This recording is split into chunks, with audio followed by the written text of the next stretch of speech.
ఇలాంటి మరిన్ని వీడియోల కోసం మా ఛానల్ని లైక్ చేయండి, సబ్స్క్రైబ్ చేయండి, బెల్ ఐకాన్ను యాక్టివేషన్ చేయండి. ఈరోజు మేము ముందుగా చెప్పినట్టు మేము సర్వే జేటీ సర్వే మేము రిలీజ్ చేసాము. ఆ సర్వే అనాలిసిస్ ఈరోజు చెప్తాము. ఆ సర్వేకి ఇప్పుడు 2024 ఎలక్షన్ రిజల్ట్ ఎలా ఉందనేది మీకు వివరిస్తాం అన్నమాట. అయితే ముందుగా మేము చెప్పింది టీడీపీకి 45% పైగా వస్తాయని చెప్పినాం. అయితే ప్రజెంట్ ఇప్పుడు ఎంత వచ్చింది? 46.64% వచ్చింది. అలాగే జేఎస్పీ కూటమికి వచ్చేసి 8 నుంచి 10% మేము వస్తాయని చెప్పాము. ప్రజెంట్ వచ్చేసి 8.49% వచ్చినాయి. దాదాపు మేము చెప్పిందే వచ్చింది. అలాగే కూటమికి ఎంత శాతం వచ్చిందని ఓట్ షేర్ చెప్పాము. 55 నుంచి 58% ఓట్ షేర్ వచ్చిందని చెప్పాము. అయితే ప్రజెంట్ కూటమికి ఎంత వచ్చిందంటే 58% వచ్చింది. దాదాపు మేము చెప్పిన ఫిగరే వచ్చేసింది. అలాగే వైసీపీకి దాదాపు 38 నుంచి 40% ఓట్ షేర్ సాధించిందని చెప్పాము. ప్రజెంట్ ఈ రిజల్ట్ వచ్చేసి 39.42% వచ్చింది. దాదాపు మేము చెప్పిన ఫిగర్లోనే ఉందన్నమాట ఓట్ షేర్. అయితే సీట్ల వివరాలు మేమేం చెప్పామంటే కూటమికి వచ్చేసి 120 నుంచి 160 సీట్లు వస్తాయని చెప్పాం. అన్నట్టేగానే కూటమికి అన్నట్టేగానే 164 సీట్లు ఇప్పుడు వచ్చాయి ప్రజెంట్. అంటే మేము అంచనా వేసుకుందాక ఇంకా 4 సీట్లు పెరిగినాయి అన్నమాట. వైసీపీకి మేము చెప్పిన సర్వే ఏం చేసామంటే 30 నుంచి 50 సీట్లు వస్తాయని చెప్పాం. అయితే మరి ఇంకా గవర్నమెంట్ మీద వ్యతిరేకత వల్ల ఏమో చివరికి 11 సీట్లకి ఏపీ ప్రజలు రిజల్ట్ని ఇచ్చారనమాట వైసీపీ పార్టీకి. అలాగే జేఎస్పీకి మేము 21కి 21 గెలుస్తుందని చెప్పాం. అన్నట్టే 21 గెలిచి వాళ్ళు అసెంబ్లీకి వెళ్ళిపోతున్నారు అనమాట. అలాగే ఎంపీ సీట్లు మేము ఏమన్నా అంటే కూటమికి దాదాపు 20 పైగా స్థానాలు వస్తాయని చెప్పాం. అన్నట్టు ఇప్పుడు 21 స్థానాలతో వాళ్ళు రిజల్ట్ సాధించారన్నమాట. జేఎస్పీ కూటమికి ఇచ్చిన 2 సీట్లలో 2 సీట్లు గెలుస్తాయని చెప్పాం. అన్నట్టే జరిగింది మా సర్వేలో. అలాగే పీకేకి అంటే పవర్ స్టార్ పవన్ కళ్యాణ్ గారికి పిఠాపురంలో మేము 60 నుంచి 1,00,000 దాకా మెజార్టీ మధ్యలో ఉంటుందని చెప్పాం. అన్నట్టే ఇప్పుడు మెజార్టీ ఎంత వచ్చిందంటే 70,279 మెజార్టీ వచ్చింది. ఈ సర్వే అనేది మేము దాదాపు చెప్పామన్నమాట. అది మా జేటీ సర్వే అనేది దాదాపు 100% సాధ్యమైంది. అలాగే ఇండియా కూటమికి మేము ఏం చెప్పామంటే ఇండియా కూటమి సెంట్రల్లో ఇండియా కూటమి డి అంటే డిగా పోరాడతాయని చెప్పాం. లేదంటే పోరాడితే మ్యాక్సిమం గట్టి పోటీ ఇచ్చిందని చెప్పాం. అన్నట్టే ఇండియా కూటమి కూడా గట్టి పోటీ ఇచ్చింది. ఆ పోటీలో కూడా మేమేం చెప్పామంటే పోటీ ఇచ్చటం కాకుండా ఎన్డీఏ కూటమి దాదాపు మోడీ గారు మిత్రపక్షాలను కలుపుకోనైనా గవర్నమెంట్ ఫామ్ చేస్తామని చెప్పి అన్నట్టుగానే ఇప్పుడు గవర్నమెంట్ ఫామ్ చేయబోతున్నారు. ఈ సర్వే కూడా మేము చెప్పింది మ్యాక్సిమం నిజమైంది. అయితే ఇంకోటి మీకు ఏం చెప్పామంటే వైసీపీ పార్టీ అధికారంలోకి రాకపోతే ఎందుకు రాలేదు అనేది మరొక వీడియో మేము చెప్తామని చెప్పాము. అందులో భాగంగా ఇప్పుడు చెప్తున్నాము. అదేంటంటే వైసీపీ ఓడిపోవడానికి ముఖ్య కారణం ఏంటంటే ఇది మా అభిప్రాయం కాదు, మేము ఫీల్డ్ లెవెల్లో తిరిగాం కాబట్టి ప్రజల యొక్క అభిప్రాయంగా మీకు వివరిస్తున్నాం అన్నమాట. ఫస్ట్ ఏం చెప్పారంటే రాజధాని కట్టకపోవడం అని జనాలు చెప్పారు. రాజధాని కట్టకపోవడం అంటే ఏంటంటే ఎందుకు చెప్పారంటే ప్రజలు మేము ఇప్పుడు మా పిల్లగాడు ఆంధ్ర ఏర్పడి 10 సంవత్సరాలు అవుతుంది. మా పిల్లగాడు చదువుకున్నాడు. ఎప్పుడు ఏపీ వైపు వెళ్తున్నారు, అదే తెలంగాణ వైపు వెళ్తున్నారు. తెలంగాణలో హైదరాబాద్లో ఉన్నారు. హైదరాబాద్ వాళ్ళు ఏమంటున్నారంటే మీ రాజధాని లేదని ఎగతాళి చేశారంట వాళ్ళ పిల్లగాలని. ఒక అతను చెప్పాడనమాట, మా పిల్లగాన్ని ఎగతాళి చేశారని అక్కడ చెప్పాడు. అక్కడ చాలా అట్టేయండి అనమాట.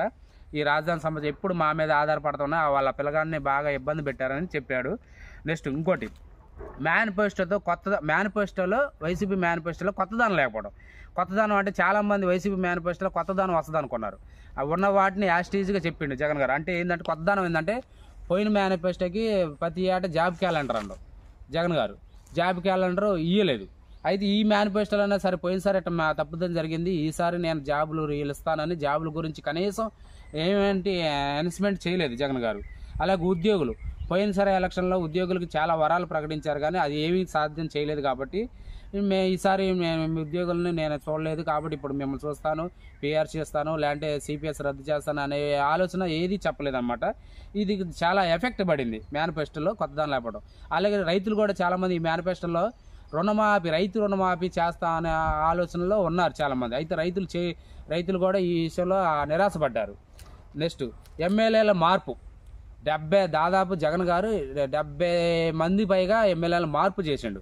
అంటే ప్రతిసారి ఏమంటుందంటే నా బొమ్మతో నా ప్రతి ఒక్కళ్ళు గెలుస్తారు, ప్రతి నిలబడే చోట నేనే నిలబడుతున్నాను అనే ధోరణితో జగన్ గారు వెళ్ళారు. అయితే ఫీడ్బ్యాక్లు మాకేమొచ్చిందంటే జనాల్లో ఫస్ట్ సార్ అంటే వాళ్ళ తండ్రి గారిని చూసి ఓటేసాం, ఒక్కసారి ఛాన్స్ ఇద్దామని. ఇప్పుడు ఎమ్మెల్యేలు పాత ప్లేస్లో ఇంకొకరు వస్తే మేము ఎందుకు గెలిపేస్తాం అనేది జనాలు మాకు వివరంగా వివరించారన్నమాట.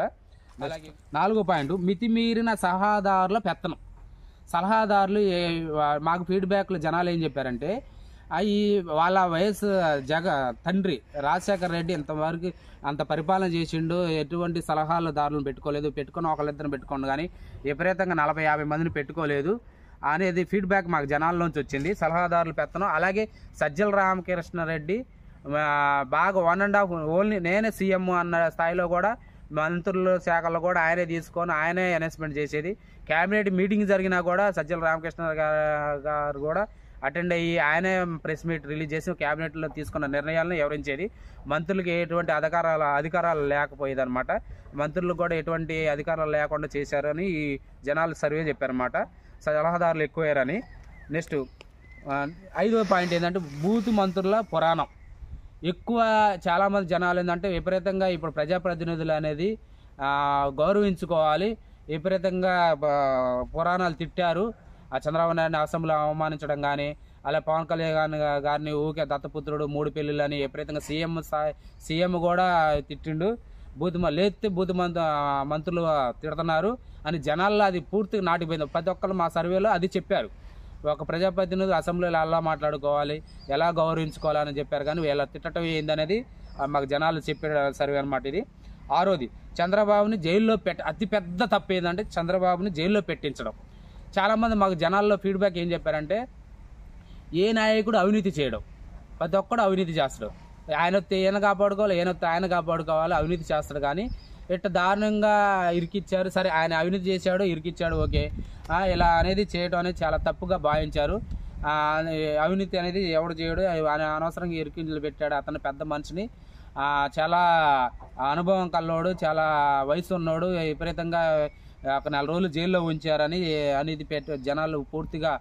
అంటే అక్కడ ఏం జరిగిందంటే జనాలు ఏ విధంగా చూశారంటే అహంకారమైన పరిపాలన అనేది చూశారన్నమాట. చంద్రబాబుని జైల్లో పెట్టించడం ఇవన్నీ అది ఒకటి మనసులో పెట్టుకున్నారు జనాలు, ఏపీ ప్రజలు.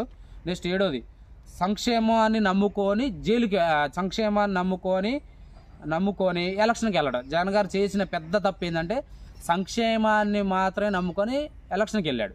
అంటే డబ్బులు పంచాను, ప్రతి ఒక్క పథకాలు ఇచ్చారు. నిన్న ప్రెస్ మీట్లో కూడా అదే చెప్పాడు, సంక్షేమాన్ని నమ్ముకున్నాను, ఇలా ప్రతి ఒక్కరు ఏం చేశారు, ఆ ఓటు బ్యాంక్ ఎట్టయిపోయిందని. అలాగే జనాలు కూడా సంక్షేమాన్ని నమ్ముకొని ఓట్లు వేస్తారని జగన్ గారు ఎలక్షన్కి వెళ్ళారు.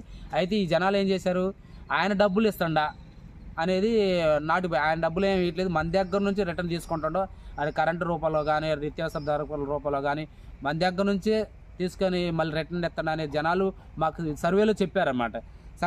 ఓన్లీ ఆయన డబ్బులు ఏమి ఇవ్వట్లేదని చెప్పారన్నమాట. సంక్షేమాన్ని నమ్ముకొని మాత్రం ఎలక్షన్కి వెళ్ళడం అనేది జగన్ గారు చేసిన పెద్ద తప్పు అనమాట. నెక్స్ట్ 8వది, అంటే అభివృద్ధి లేదని అన్నారు చాలామంది. నా ఇంటి పక్కన సచివాలయాలు కడితే నాకేం వస్తుంది, నాకేం రాదు, నాకు ఓన్లీ పని ఉంటేనే వెళ్తాను, నాకు రోడ్లు వేయలేదు, ఇంటి అమ్మడే సైడ్ కాలువ ఉంది, ఆ సైడ్ కాలువ వేయలేదు అనేది జనాలు చెప్పారన్నమాట. ఇది చూస్తారు, ఉద్యోగాలు కల్పించలేదని చెప్పారన్నమాట. నెక్స్ట్ 8వది ఏంటంటే అతిపెద్ద తప్పు ఏంటంటే గ్రౌండ్ లెవెల్లో రియాలిటీలు. గ్రౌండ్ లెవెల్లో ఏం జరుగుతుందనేది జగన్ గారు గ్రహించలా.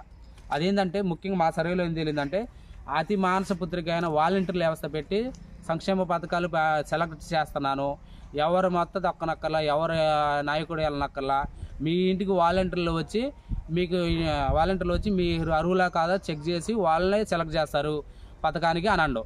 అది గ్రౌండ్ లెవెల్లో జరిగేది ఏంటి తెలుసా, మాకు తెలిసిన సర్వేలో మా చెప్పిన ప్రజలు ఏం చెప్పారంటే, వాలంటీర్లు ఏదైనా అవసరం ఉంటే అమ్మ నాకు ఇది కావాలని వాలంటీర్లు నాకు పింఛన్ దరఖాస్తు చేసుకోవాలనుకుంటే వాలంటీర్ ఇది కావాలని అడిగిన అనుకో, ముందు ప్రెసిడెంట్ గారిని ప్రెసిడెంట్ గారితో ఫోన్ చేయించు, ప్రెసిడెంట్ గారికి ఫోన్ చేయించమన్నారు అనేది మాకు సర్వేలో చెప్పారన్నమాట. ఇలా జరిగింది. అంటే చాలామంది తెలంగాణ వాసులు కూడా జగన్ గారు ఇంత దారుణం ఓడిపోవడానికి కారణం మీకు ఇది ఎత్తండగా డబ్బులు అని అనుకుంటున్నారు. కానీ గ్రౌండ్ లెవెల్లో ఇది వాలంటీర్లు సెలెక్ట్ చేస్తున్నారు అనుకుంటున్నారు. కానీ వాలంటీర్లు ఓన్లీ 10 తారీఖు మాత్రం పింఛన్ ఇవ్వడం వరకే సరిపోతుంది. కాకపోతే ఏమైనా పథకాలు సెలెక్టింగ్ మాత్రం వాళ్ళ స్థాయిలో జరుగుతుంది, సర్పంచ్ స్థాయిలో వాళ్ళ అనుకున్న స్థాయిలో మాత్రం జరుగుతుంది. జగన్ గారు ఏంది వాలంటీర్లే సెలెక్ట్ చేస్తున్నారని భ్రమలో ఉన్నారు, కాకపోతే వాలంటీర్లు సెలెక్ట్ చేయలేదు. మళ్ళీ ఇంకోటి ఏంటంటే ఇంటింటికి ఇళ్ళ పట్టాలని ఇవన్నీ వాలంటీర్లు. మాకు తెలిసిన ఒక వాలంటీర్ ఏం చెప్పాడంటే, మాకు సర్వేలో ఏం చెప్పిండంటే, వాళ్ళు ఎవరెవరు లేని వాళ్ళు అనేది అన్ని లబ్ధిదారులు సెలెక్ట్ చేస్తే తర్వాత ఫైనల్గా లిస్ట్ అనేది ఆ లిస్ట్ అంతా పక్క పెట్టి వాళ్ళకి కావాల్సిన లిస్ట్ అనేది తయారు చేశారని చెప్పారు. గ్రామ స్థాయిలో ఉన్న నాయకులు వాళ్ళు తయారు చేసిన లిస్ట్ తయారు చేశారని మా చెప్పిన సర్వేలో తేలిందనమాట. అంటే దీన్ని బట్టి వాలంటీర్లు ఓన్లీ కీలుబొమ్మలాగే ఉన్నారు మాట. అది గ్రౌండ్ లెవెల్లో జరిగిన రియాలిటీ లేదనమాట. నెక్స్ట్ ఇది వాలంటీర్లకి సంబంధించింది. నెక్స్ట్ నాసిరకం మద్యం బాగా ఏం చేశారంటే నాసిరకం మద్యపాన నిషేధం చేస్తున్నాను సీఎం గారు. ఆయనే నాసిరకం మద్యాన్ని అంటే మద్యాన్ని అమ్మొచ్చు, దానివల్ల ఆ గవర్నమెంట్కి ఆదా వస్తుంది, కానీ కల్తీ బ్రాండ్లు అమ్మాడు. ఆయనకే బ్రాండ్లు కొత్త బ్రాండ్లు క్రియేట్ చేశారు. ఏ దేశంలో లేవు, ఎలా ఏ రాష్ట్రంలో లేవు ఈ బ్రాండ్లు అనేది. ఆయన కొత్త బ్రాండ్లు చేసి ఫోన్పే క్యూఆర్ కోడ్ స్కాన్ కూడా లేకుండా అక్కడ అవినీతి చేశారని జనాలు ఫిక్స్గా నమ్మారనమాట. నెక్స్ట్ ఇంకోటి ఏంటంటే ఇసుక అనేది అవినీతి బాగా జరిగిందని నమ్మారు. అంటే నిత్యావసర ధరలు పెరిగి ఇసుక అనేది ఎక్కువ రేటు కొంది సామాన్యుడికి అందుబాటులో లేదని చెప్పారనమాట. ఇంకోటి ఏంటంటే ఇవన్నీ గ్రౌండ్ లెవెల్లో జరిగిన రియాలిటీలు మాకు జనాల్లో తిరిగాం కాబట్టి వాళ్ళే ఫీడ్బ్యాక్ చేశారు. వాళ్ళందరూ చెప్పాను కాబట్టి మేము చెప్తున్నాం అనమాట. అదేంటంటే వాళ్ళు ముఖ్యంగా ఇలా జరిగినాయి కాబట్టి ప్రతి ఒక్కళ్ళు ఏం చేశారంటే ఇప్పుడు జగన్ గారికి ప్రతిపక్ష హోదా కూడా రాకపోవడానికి కారణం ఏంటంటే ప్రతి ఒక్క ఇంట్లో వాళ్ళు చదువుకున్నోడు ఉండ కాబట్టి, లేదా వాళ్ళ రాజకీయం తెలిసినోడు ఉండ కాబట్టి ఇలా జరుగుతుందమ్మా అని భార్యని భర్తని కొడుకుని వాళ్ళ అమ్మని అందరినీ ఓట్లు వేయమని చెప్పారన్నమాట. వాళ్ళే పలానా వాళ్ళకి ఓటు వేయని చెప్పారు. కానీ జగన్ గారి పెద్ద ఏంటంటే మిస్టేక్ ఏంటంటే సిద్ధం అనే మీటింగ్తో మీరు సిద్ధమా నేను సిద్ధమా అనే అహంకార దూరంతో మీరు ఎలక్షన్కి వెళ్ళారన్నమాట. వాళ్ళు నాకు ఓటేస్తారు, ప్రతి ఇంట్లో మేలు జరిగితే నాకు ఓటేస్తారని చెప్పిండు.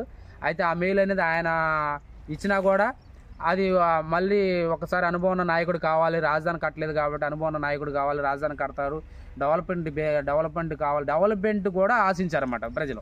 డెవలప్మెంట్ కావాలనే ఆశతో ఇప్పుడు అనుభవం ఉన్న నాయకుడికి ఓటేశారన్నమాట.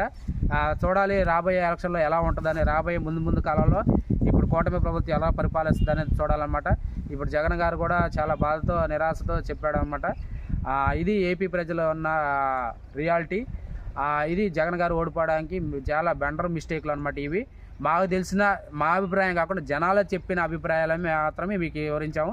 అందుకని జనాల్లో ఎంత తిరుగుబాటు వచ్చింది కాబట్టి ఇది మెయిన్ కారణం. మా సర్వే దాదాపు తెలంగాణ సర్వే ఎలా 100% నిజమైందో ఆంధ్ర సర్వే కూడా దాదాపు 100% నిజమైందని మేము జేటీ సర్వే ద్వారా వివరిస్తున్నాం. మరొక వీడియోలో రేపు ఏం చేస్తామంటే కూటమి ఎందుకు అధికారంలోకి వచ్చింది, అధికారంలో రావడానికి ముఖ్య కారణం ఎవరు అనేది రేపు మరొక వీడియోలో మీకు తెలియజేస్తాం అనమాట.